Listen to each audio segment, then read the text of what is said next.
I replayed the bodycam footage in slow motion, curious if what I thought I saw was real. It was.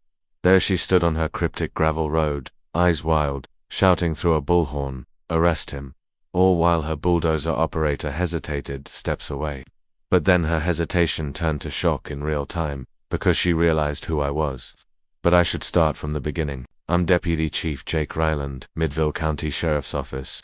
20 years on the force taught me a few things. Authority is earned and, sometimes disguised, doesn't last long. My rural property sits quietly at the edge of town, 5 forested acres, a cabin, and a tool shed built with my own hands. I moved here precisely to leave authority behind. But one afternoon a crisp notice of violation appeared on my gate claiming I was in breach of code. And later, dozens more. They were all signed by Kara Templeton, self-styled HOA president of something called Midville Ridge Rural Association. Thing is, no such HOA officially exists. That evening I asked my neighbor, Mrs. Callahan, a retired schoolteacher with decades living on our road, what was this all about. She leveled me with a gentle sigh.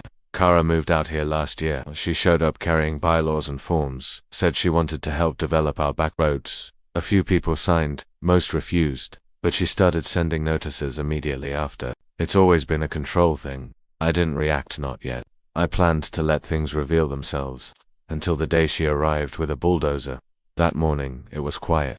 The sun was barely glinting through the pines when a low mechanical hum shattered the calm. My bodycam set above the cabin door caught my face twisting in alarm. I walked toward the woodshed and found it's the bulldozer pushing through uneven earth. Kara stood behind it, bullhorn in hand, clipboard visible in her other hand. "Jake Ryland," she announced, voice booming. "You're trespassing right to the property line. You have 72 hours to remove that shed." I stepped forward, hands slightly raised in peace. "Ma'am, this is my property. I built this myself. There's no recognized HOA here." Her eyes narrowed. "I've filed provisional enforcement status with the county. I have the right to uphold community standards." "Arrest him," and just then, I caught the flash of her realization. Once she made out my deputy badge clipped to my pocket, recognition stunned her. She froze. The bulldozer's engine stuttered. Before her lie could unravel, I calmly said, "I'm Deputy Chief. You've just filmed yourself ordering felony property destruction." And just like that, everything changed. In those seconds, the emotional tone shifted from confrontation to shock. No more bluster, just realization. I pressed pause on the bodycam, took a breath. It was time to take control, not with rage, but with clarity. The next call went straight to Sheriff Nolan. He responded immediately, delivering humanity and gravity both. 2 cruisers appeared in under 20 minutes. One deputy cuffed the bulldozer operator. Another escorted Kara to the cruiser with her influence stripped by the time she left her front yard. Neighbors gathered, watching. Some whispered, some applauded. A dozen months of fear dissolved in seconds. That was the emotional turning point. This bodycam footage sets up the tension and reversal. A power-lusting HOA figure demanding authority. And the moment she realizes she's run into the real law, it's violent, it's dramatic, and it's intimately personal. All woven together through real-time tension, neighborhood context, and the unveiling of hidden identity. The few seconds of shock, plus the slow build before, are going to keep viewers watching all the way to the end. In the next section, you'll hear how I meticulously gathered evidence, how the legal case unfolded before the neighborhood turned, and how the public arrest scene created irreversible consequences. If any viewers have ever felt powerless, confronting self-appointed authority, Karen-level entitlement, this is a story they'll not only relate to, but remember as deeply satisfying. The scene outside my property looked like something out of a documentary. 2 cruisers, neighbors lined up along the tree line whispering in disbelief, and Kara Templeton sitting in the back seat of a patrol car, stone-faced, arms folded, still convinced she'd walk away untouched. But what she didn't realize was that she hadn't just messed with someone. Who knew the law? She messed with someone who enforced it for a living. Inside my cabin, I reviewed the footage with my team bodycam, shed camera, drone overhead. Every angle had caught the moment she screamed, "Arrest him," and the bulldozer operator hesitated, then moved forward before I stopped him. She didn't just verbally give a false order. She attempted to enforce non-existent jurisdiction on private property, and that meant we had her on multiple counts: criminal mischief, impersonating an official, attempted destruction of property, and potentially even false imprisonment had she escalated. But I wasn't done. I wanted to know, How far had she gone with her fake HOA? Who else had been intimidated into silence? Over the next 48 hours, my team and I quietly interviewed half a dozen neighbors. What came out was a disturbing pattern. Kara had printed out fake bylaws with a Midvale Ridge logo on. She designed herself using Canva and claimed her group was pending incorporation with the county. That was a lie. There were no filings, no real structure, just intimidation. She handed out fines, enforced weed height restrictions, demanded frontage fees to improve roads she never touched. Mrs. Callahan, the retired schoolteacher I mentioned before, nearly broke down when she handed us a stack of red notices she had taped inside a manila folder. She threatened to sue me when I refused to replace my mailbox, she said, voice shaking. Said it didn't meet HOA aesthetics. Jake, I don't even live in an HOA. She didn't. None of us did. Kara was operating a rogue system of fear, preying on those who were either too old, too passive, or too unsure to push back. But the footage changed everything. The sheriff's office decided to release the initial bodycam clip to the public, heavily redacted for privacy. Of course, it spread like wildfire. Local news ran it with the headline, "Fake HOA President Orders Man's Arrest. Doesn't know he's the police chief within hours." I was receiving messages from nearby counties. Same thing happened in Cedar Ridge last year. One said, "I think she used to live out here before she moved to your area." Another added, "Suddenly, Kara Templeton wasn't just an eccentric busybody. She was becoming the face of something far more serious, a serial manipulator who built power on forged authority. And she was spiraling." Her lawyer contacted us 2 days after the incident. They claimed Kara had overstepped in her role as a concerned community leader but was committed to rectifying the misunderstanding. No apology, no admission, just a vague statement trying to wash it away. But the footage didn't land, neither did the trail of paper violations she left behind. The town council called an emergency session the following week. I attended in uniform not because I wanted to flex authority, but because people were afraid. They needed assurance that no one would bulldoze their peace again, literally or figuratively. A man named Tom, soft-spoken and wearing an old Vietnam vet hat, stood up during public comment and said something I'll never forget. "I fought overseas for freedom. Came home to find someone tried to take mine away with a clipboard and a bullhorn. Thank you, Jake, for standing up. For all of us." You could hear a pin drop after that. And I swear I saw more than one set of misty eyes in that room. I knew then this was no longer about me. This was about what fear and false power can do when no one pushes back. Kara had wrapped herself in the language of authority, fines, notices, bylaws, but it was all a paper-thin costume, and she made the mistake of challenging someone who could see right through it.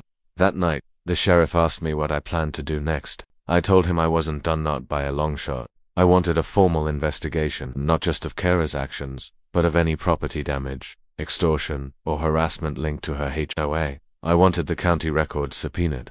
If there were victims who'd paid her money under threat, I wanted them made whole. And deep down, I was preparing for the moment I'd confront her face to face in a courtroom, because the look in her eyes when she realized I was the police chief, that wasn't guilt, it was fear. The courtroom was packed, not just with reporters and curious residents, but with faces I hadn't seen in years. People from nearby neighborhoods, former targets of Kara Templeton's so-called homeowners enforcement unit. Some wore expressions of cautious hope, others a hardened glare sharpened by years of intimidation. The gallery overflowed so much the county had to move the hearing to the main chambers, usually reserved for county-wide zoning disputes. And sitting in the center of it all was Kara. Gone were the sunglasses and barking orders. She wore a muted gray blazer, her expression subdued, her confidence frayed but not broken. You could tell she still thought she'd talk her way out of this. Maybe blame a clerical misunderstanding or poor communication. That's what manipulators do.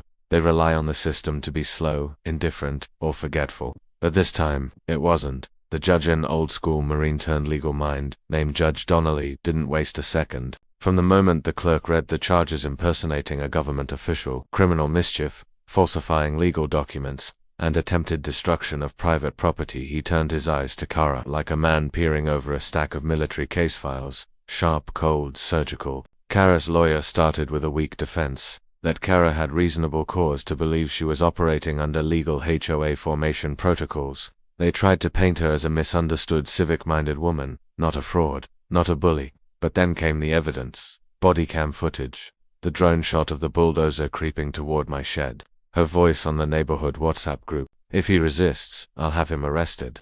I don't care if he's a retired officer, he's not above HOA law. The courtroom watched it all, no interruptions, no spin, just truth, projected on a wall that no one could look away from. Then came the testimonies. Mrs. Callahan was the first to speak. Her voice trembled, but the words were crystal clear. I paid Kara Templeton $450 over 3 years to avoid code fines she claimed the HOA would enforce. I don't live in an HOA. She told me if I didn't pay, she'd report my yard as a fire hazard. Then came a single father named Rick, who'd lost work during the pandemic. She fined me for parking my work van on my own driveway, then said she'd have me towed. I had to borrow money to pay off a fake $200 HOA fine. I still have the receipts. Look, her signatures right there. And it didn't stop. A retired couple, a local artist, a single mum with 2 jobs. They all shared the same story. Forged notices, harassment, false fines, emotional distress. By the 4th testimony, the entire courtroom had shifted. What began as a legal hearing felt more like a reckoning, and Kara sat there, her posture slowly collapsing, hands fidgeting, eyes darting to her lawyer as if searching for an escape hatch. But there wasn't one. When it was my turn to speak, I didn't grandstand. I didn't come in as the police chief. I came in as Jake, just a man who moved to the woods to enjoy some quiet, only to be targeted by someone who thought fear gave her power. I spoke about how she tried to bulldoze my shed, about how she ordered a driver to move in on camera, then tried to play the victim. I mentioned her previous attempts at forming community committees under different names across 3 counties. How we'd found multiple Sandazist letters from towns where she pulled similar stunts. And finally, I said this: power without accountability is dangerous. She wore the title of HOA president like a badge without ever being elected, certified, or authorized. That's not leadership. That's tyranny. The room was silent. Even the judge didn't blink. After my testimony, the prosecutor brought forward one last surprise. An anonymous tip had come in just 2 days earlier. Man from Oak Ridge who claimed Kara had once tried to fine him for having chickens in a residential zone. Only later did he realize Kara didn't even live in that neighborhood. She had simply driven by once, decided it was too unkempt, and sent a forged notice to his mailbox. She didn't just exploit her own area. She preyed on wherever she thought no one would fight back. The courtroom murmured. The judge nodded slowly. Seems we're dealing not with a confused citizen, he said, looking directly at Kara, but with someone who's made a second career out of manipulating community trust. Kara's lawyer asked for a recess. It was denied. Outside the courthouse that day, dozens of residents stood with signs, not angry, not aggressive, but united. Signs that read, "I am not in your HOA, no more paper tyrants, our neighborhoods, not her rules."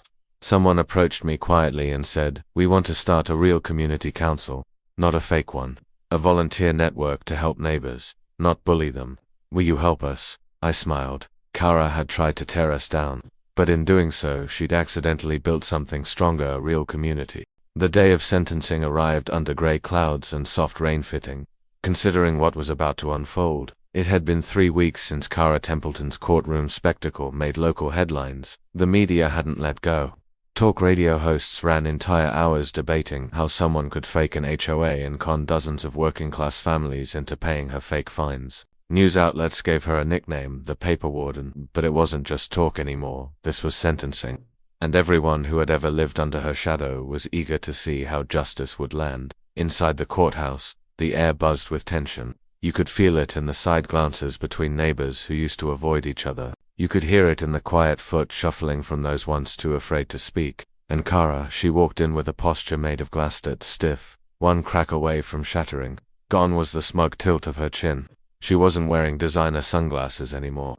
Just a plain black blazer, hands trembling as she held a neatly folded tissue she hadn't used yet. She didn't speak as the judge entered, didn't turn when people whispered her name. She just stared forward until the prosecution delivered its final statement. The DA didn't hold back. He laid out exactly how Kara had systematically manipulated neighborhoods over 5 counties, impersonated legal authority, and even attempted to weaponize her so-called HOA charter to evict tenants she claimed lowered property values. And perhaps most egregiously, she had called 911 not once, but 4 times, to report residents as armed when they refused to pay. That last detail shifted the entire courtroom. You could feel it, the low, shocked murmurs. It wasn't just about fake fines anymore. This was dangerous behavior. And then came the twist. The prosecutor, straight-faced, unfolded a letter they'd received anonymously just 2 days before. It wasn't from another resident or even a victim. It was from Kara's own sister, retired social worker from Virginia. She detailed how Kara had once served as a junior assistant in a property management firm, but was fired after forging maintenance logs to boost tenant fees. That was over a decade ago, when she couldn't work in real estate anymore. Kara had bounced from neighborhood to neighborhood, using that early exposure to HOA language as a weapon. According to her sister, Kara had no fixed address for years. She would rent homes under aliases, create fake HOA elections, and issue letters on copied stationery from communities she never had a legal connection to. In one case, she even appointed herself president of an HOA that no longer existed after the development went bankrupt. The letter ended with this haunting line: "She always believed authority was something you could print, and if people believed it was as good as law." The courtroom went silent. Even the judge, known for his stoicism, paused. When Kara was asked to speak, she stood slowly and said only this: "I thought I was helping. They needed order. No apology, no remorse, just that." The judge shook his head. He didn't raise his voice, didn't get theatrical. He just looked Kara straight in the eye and said, "You used fear as your currency. You weaponized your neighbor's trust, created a legal fantasy world, and stood on the roof like a queen of smoke and mirrors. But the law is not a game of pretend." He sentenced her to 30 months in state prison for impersonating a legal official, plus 6 years probation, full restitution to every resident she fined, and a permanent ban from managing or forming any legal entity related to property governance. But he wasn't done. He also ordered a community forum, a public event where all residents affected by her schemes could speak directly to a state board and propose legislation on HOA fraud oversight. The event would be hosted by the county, and I was asked to moderate. Kara didn't look back as deputies led her away. After the sentencing, as I walked out of the courthouse, an older man in his 70s approached me. I'd never seen him before, but he wore a smile like someone who'd waited years to use it again.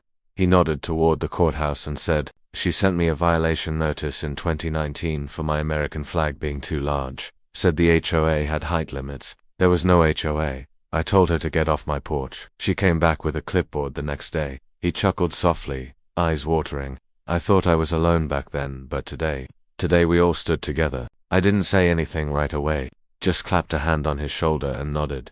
Justice had landed, not just for me, but for every neighbor Kara ever tried to intimidate. And maybe, just maybe, her story would serve as a warning. You can forge paper, you can fake titles, but real community, that's earned, not printed. 6 months later, the town looked different. Not physically, most of the homes were still the same. And the streets still had the same cracked sidewalks and mailboxes leaning just slightly left. But the people, the way they greeted each other at the farmer's market, the way parents lingered at school pick up to chat, the way lawn chairs stayed out later into the evening, that was new. It wasn't just about Kara being gone. It was about what filled the silence after her voice stopped echoing. For years, she'd ruled with passive-aggressive memos and anonymous tips to code enforcement. She'd pitted neighbor against neighbor with her weaponized authority. But now, with her removed from the equation, something remarkable had happened. The neighborhood relearned how to be a neighborhood. I was back in uniform by then. I'd taken some time off after Kara's sentencing, not because I had to, but because I needed to. Policing isn't just paperwork and arrests, it's trust. And after being targeted in my own neighborhood, after watching how deeply a fake HOA president could embed herself into our lives, I needed to reflect on what kind of leader I was, and what kind I wanted to be. I spent time at town halls. I listened more than I spoke. I met with real HOA leaders across the county, ones who were doing it right, to understand what protections were missing. I even helped draft a proposal for community-led oversight boards for residential associations. It passed unanimously. Kara may have forged a role, but I stepped into a real one. And that brings us to the final irony. It was a Wednesday when the letter arrived. Thick paper, no return address. It was from Kara. No dramatic apology, no emotional breakdown, just one handwritten page in tight, controlled lettering. It read, "I thought I knew what power looked like. I thought titles were more important than trust. But the only person who feared me more than the residents was me. You didn't just arrest me, you exposed me. That's worse, and maybe better." She ended it with, "I built fences. You opened doors. Don't let them close again." Was it a genuine admission of guilt? A manipulative coda? A strange peace offering? I didn't know. And honestly, it didn't matter. Because by that point, Kara's name no longer held the same weight. It had become a reminder, a cautionary tale. The town's collective scarand, its badge of growth. In an ironic twist no one saw coming, her old house, the one she used as her HOA headquarters, went up for auction after the court forced her to liquidate assets for restitution. It was bought by a single mom named Valerie, who had once lived 3 streets over. She used to avoid walking past that house. Now she owned it. Painted the shutters a warm green. Put a swing on the front porch. Her kids play in the same yard where Kara once yelled at children for violating noise ordinances at 4 p.m. on a weekend. That house didn't just change owners, it changed energy. Kara's fake HOA signs were long gone. In their place was a simple wooden plaque nailed to the front fence. It read, "This home is governed by kindness." I still wear my badge every day. Still drive the same patrol car. Still stop by the coffee shop where locals now nod and say, "Morning, Chief," like they actually mean it. Some even ask about Kara's case, wondering what she's doing behind bars. Rumor has it she works in the prison library. Makes sense. She always liked paperwork, but me, I'm focused forward. The town recently voted to create a community leadership academy, free classes on HOA law, local governance, and citizens' rights. I teach the opening session. The first lesson, authority comes from service not control, and trust is earned one neighbor at a time. I end that session by showing the actual bodycam footage from the day Kara screamed "arrest him," before realizing who I really was. It's not for revenge, it's for education, for memory, for accountability. And every time, without fail, there's a moment when the audience gasps, not when she screams, but when she freezes. That second of shock when her entire delusion cracks under the weight of truth. That's when the real story begins. And that, right there, is what people remember, not that she tried to fake power, but that she finally ran into someone who didn't play pretend. Someone who understood that being a real authority means knowing when not to use it.